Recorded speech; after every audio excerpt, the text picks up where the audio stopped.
Well, now here's something I wasn't really planning to get into. It seems I say that about a disconcertingly large number of things.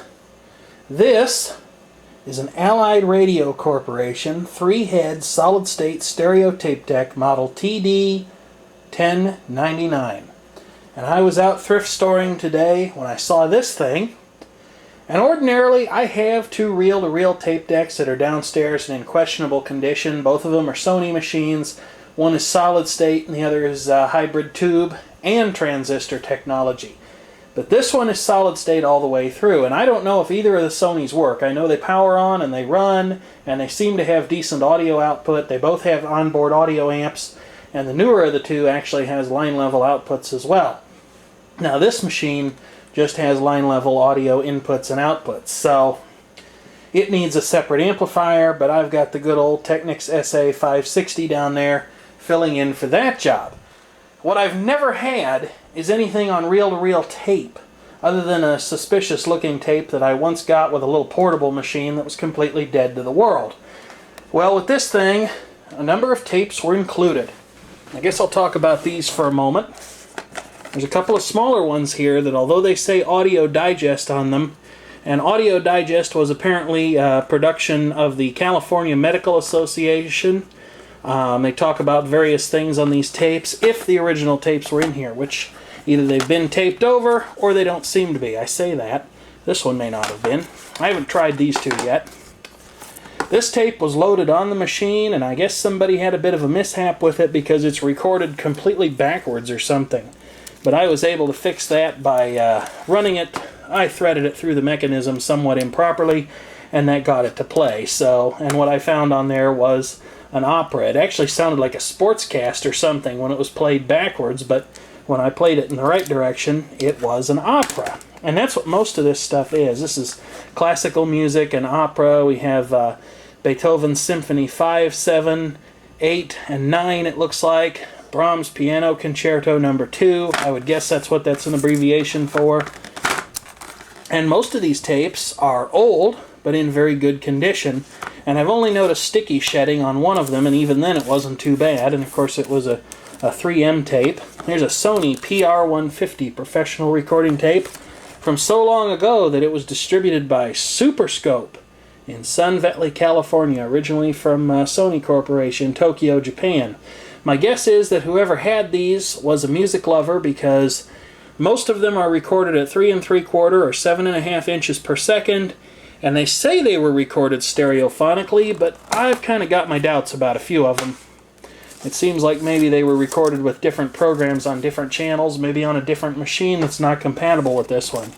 Here's an Ampex 531 with a fun pattern on the front of it. Doesn't say what's on it. Maybe that's a blank tape, I don't know. Certainly got plenty of wrapper in there with it. If it's worth recording, it's worth Ampex tape. Probably reasonably true. And then some Scotch recording tape. I haven't played all of these yet, so I don't know for sure how accurately they're labeled, but of the few I have played, the labels have basically been dead on accurate. And the fidelity on most of them is pretty good. It's not what I would call CD quality, or maybe even up to the standards of a good compact cassette. But considering that this machine is playing basically as found and has had no real maintenance, I've not cleaned the switches, I only gave the heads the most rudimentary wipe with one of my fingers to get the severe case of tape oxidation. I know you're not supposed to do this, but guess what? I am anyway. And you can see that although the heads, I'd say those heads are in pretty good shape. They don't have any notches or grooves cut in them to indicate excessive wear, but they are filthy, and so they could probably benefit greatly from cleaning and demagnetization. Playback speed on this thing is stable, and the winding shows evidence that maybe it could use some new belts, because when the fast-forward rewinding operation is in progress and this reel gets full, the winding operation tends to slow down and struggle while the motor continues on unloaded inside the unit. So I would guess the belts are not that good. Plays and records at 3 different speeds, 1 7/8 inches, the same as compact cassette speed, 3 3/4, 7.5. Some fancier machines do 15 and 30 inches per second, and the idea behind that is the faster the tape goes by the recording head, the better quality it's going to be. But 7.5 inches will give a pretty good result, as will 3 3/4, and 1 7/8 inches works pretty well on compact cassette. I have no idea how well it manages to do on this. Playback on this thing works fine. It is basically functional. There are problems with recording. I can get the recording indicators to illuminate when they're pressed, and those spring right back up, but they'll stay down if I have them held down while I turn the operations lever to forward to run the tape. But somewhere along the way I'm losing the audio and it's not recording anything, and I'm not totally sure why yet, because if I flip this thing over to source monitor and I turn up the recording levels,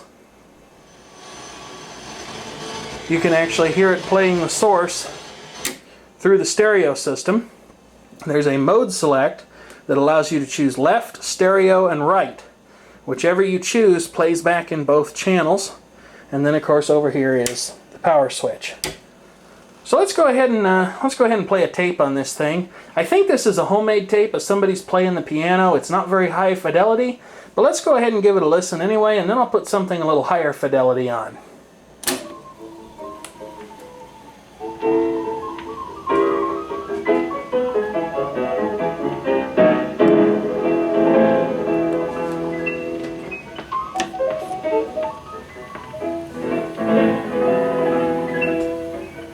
And I know you're not supposed to do this.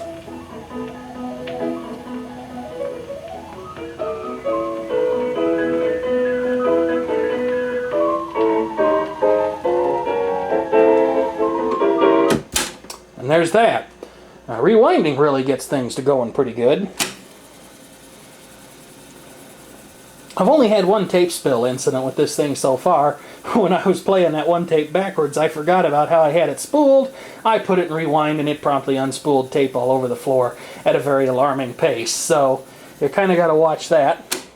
You can go in fast forward as well. There's pause.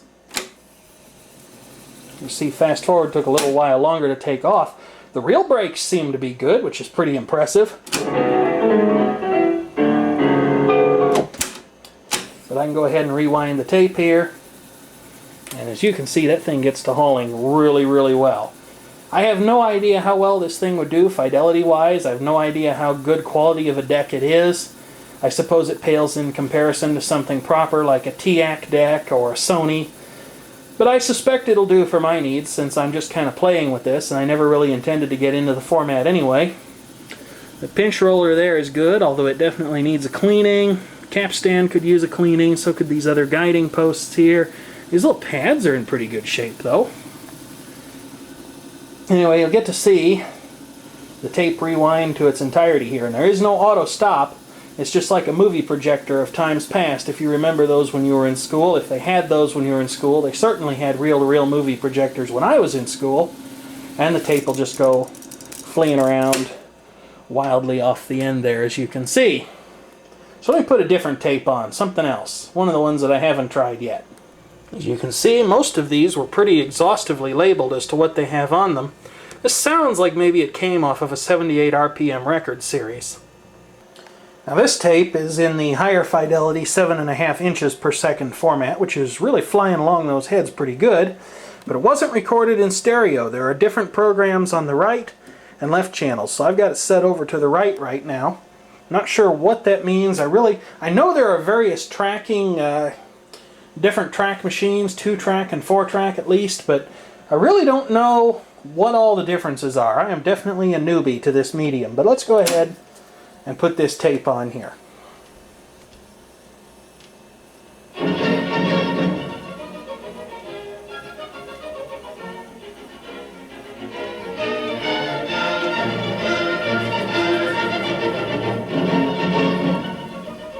Now, fidelity's really not too bad, considering what the source probably was, and who knows how good the equipment was that was played on.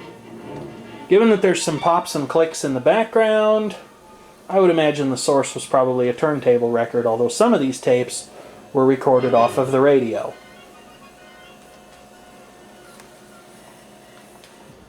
Oh, apparently I stand corrected. You know, the more I've used this thing, the better it's started to work. The winding operations have gotten stronger, and all of a sudden, just a moment ago, after I thought I was done making this video, I decided to go ahead and try making a recording on the unit. And lo and behold, if it didn't suddenly work. So let me go ahead and lay down a little demonstration here and I'll play it back for you.